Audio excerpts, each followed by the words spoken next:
This is the Meike 28mm f2.8 lens. It's a super flat, fixed manual lens from China, which can be bought for around 80 euros here in Europe. In terms of specs, this lens is very similar to the Meike 25mm f1.8, which I was reviewing in the last video. There I also said this. Because in my experience, the aperture has to be at least 2.8 to be acceptable.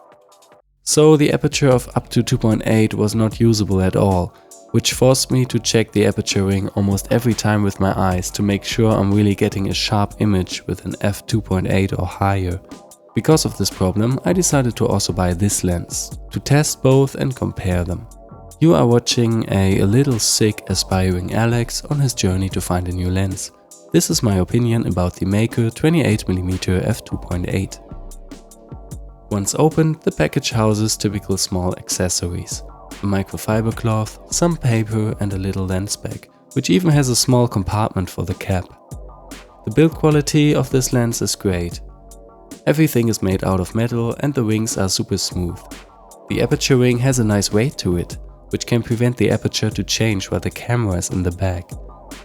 As with the other lens, the aperture is not clicked, so if you want to be precise, you have to look at the numbers on top. Now let's attach the lens to the camera and look at some footage.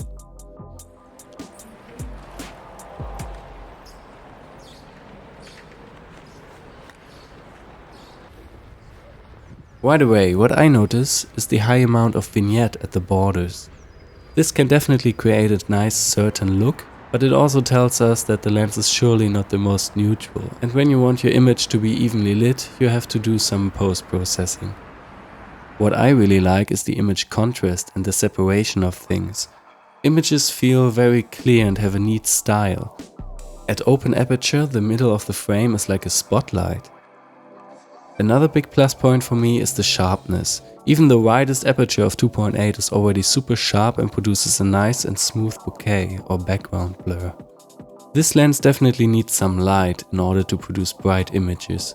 I found myself cranking up the ISO much higher up than I'm used to. Despite this though, the low light performance is amazing and impressed me the most about this lens. The quality and vibe you get from pictures in the dark is outstanding, and the high ISO is introducing a film-like grain, but this of course depends more on the camera you are using and how it handles low light.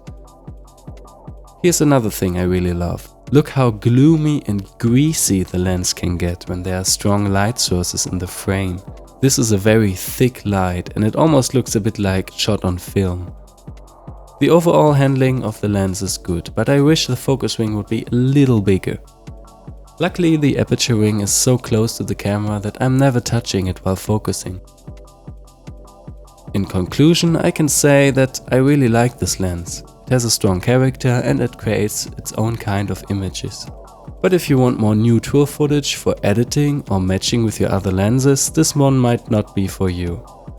Otherwise, this tiny lens is a bargain for its price and I definitely recommend it. You will get a lens with its own beautiful character, which will certainly last you for many years. That's everything for this review. If you also watched my review of the 25mm f1.8 Meike lens, you can see that both are very different from each other. I guess in this price range, every lens comes with its strong up and down sides, so it really depends on what you want the lens to be and what you want to use it for. But that makes a comparison even more exciting, so make sure to also watch my comparison video to learn more about both lenses and find out which one is the best for you. Until then, thank you very much for watching and I see you in the next video.